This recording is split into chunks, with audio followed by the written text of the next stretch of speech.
నమస్కారం. మీ విజయ్ కుమార్ గంట. ప్రవచనాలు చెప్తే పవిత్రాత్ములం అయిపోతామా? మెట్ట వేదాంతం చెప్తే మహాత్ములం అయిపోతామా? సమస్యల్లో కొట్టుమిట్టాడుతున్నప్పుడు గ్రామీణ ప్రాంతాల్లో, ఇంకా పల్లె వాతావరణం వేయడని పట్టణాల్లో చాలామంది మనల్ని ఓదార్చడానికి మెట్ట వేదాంతమే చెప్తారు. నీరు పోసిన వాడు నారిపోయాడు, విత్తింది అతనే, మొలిపించేది అతనే. నమ్మి చేను వేశాను, తెగుళ్ళు పట్టాయి. తెగుళ్ళు తీసివేయటానికి చాలా ప్రయత్నం చేస్తున్నాను. పెట్టింది పావలా పైసా వచ్చేటట్టు లేదు. కానీ చివరి క్షణంలో ఏదో అద్భుతం ఆయన చేయకపోతాడా అంటూ చాలామంది మెట్ట వేదాంతం చెప్తారు. కొంతమంది కొద్దిగా చదువుకున్న వాళ్ళు సమస్య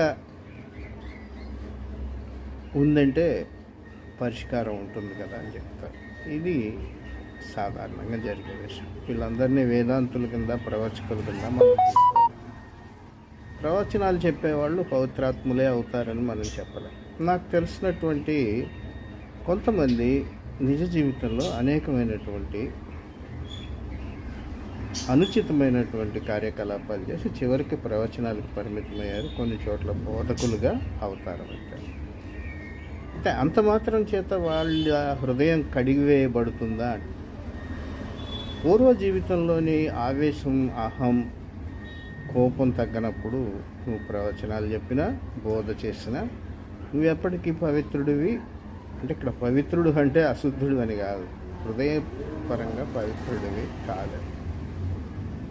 నాకు తెలిసి ఒక సినీ రంగానికి చెందినటువంటి ప్రముఖ వ్యక్తి, ఆడా మగా నడక, సినిమాల్లో అవకాశాలు తగ్గంగానే వెంటనే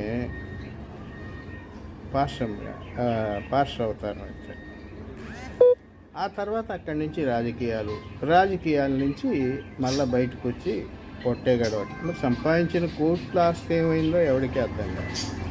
ఇప్పుడు ఇంకో రూపంలో ప్రవచకుడు.